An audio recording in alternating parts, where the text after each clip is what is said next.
set of questions. Gail Hammond, you have the next one. Thank you. Just to dig a little bit deeper into the energy issue, the City Council approved and then repealed residential electricity rate increases. Now, how can the city meet the power demands of all customers while ensuring that the rates are equitable for both residential and business users? And on top of that, should the City Council reduce the amount that it transfers from the utility to the general fund? It's currently about $30 million a year in order to mitigate the need for the current rate increases. Okay. Mr. Adams, this is yours to begin with. 90 seconds. Well, we repealed the utility rates that we put in place in December that worked quite well until we hit the hot streak and found that there was a flaw in it to go back. We need to redo, and what we're doing is with citizen input, is redoing those rates. We do need to have some increases. I think everybody understands. We were a city of 100,000, now we're a city of 300,000. Things have to be built to handle that. Just our children in the future are going to need that power. Our seniors need that power. The charter allows us to take up to 14% of the money, and that money is going to facilities to help with the peaker plants. We have one power source that comes into the city. If we have a national disaster or a man-made disaster and we cut off that power source, we could go weeks, even months without power in this area. We have the same problem with our 100-year-old water pipes.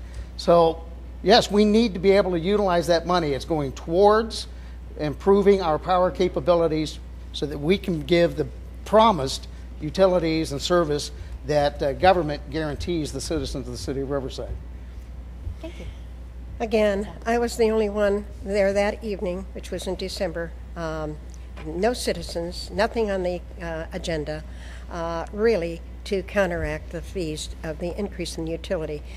It's not fair for the people to have to pay for something in another community, to annex another area when the infrastructure is not there, and for them to put them in debt.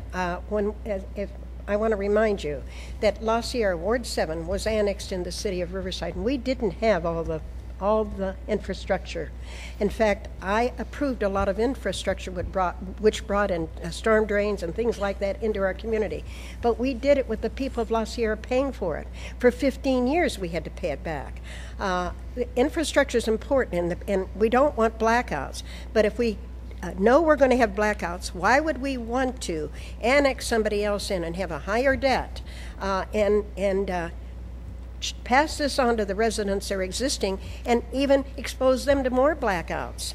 There are other ways of doing it. Not only that, the City Council should have studied that issue before they voted on it. They didn't discuss it. They went ahead and passed it.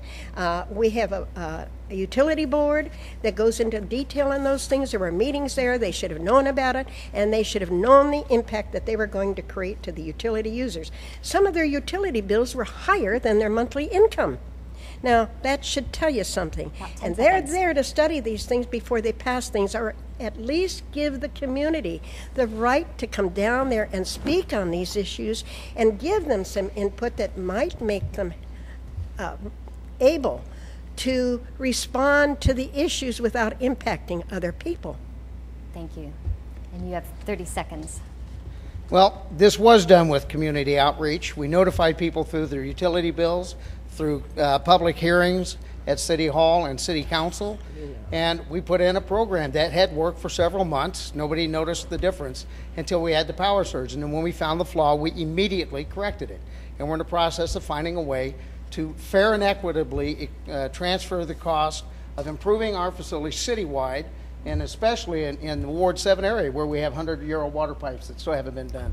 Our power plants out there need improvement. We still have streets that are dirt out there. I've got most of those recovered, but it's through community input. We will do this again. We'll work together as a community to make this happen, and it will guarantee that we can provide the services that the government has promised to the people of the city of Riverside and Ward 7. Thank you. Ms. Frizzell, you have 30 seconds as well. Actually, if you recall, I vetoed a new city hall when our city hall was only 17 years old. It was two parts to what they were asking us to approve that evening, and I didn't feel that we needed a new city hall and when we were still paying for one that was only 17 years old. But I broke it up and I put $50 million into infrastructure, into water lines in our community and reservoirs. Mr. Adams has a short memory. He hasn't gone back and done his research. He's taken credit for a lot of things other council members have done over the years, and he's putting it all on his back as a credit of what he has done. If you will look at the issues and look at the time, you will find that these are not things he accomplished. They were accomplished before he got in office. Thank you.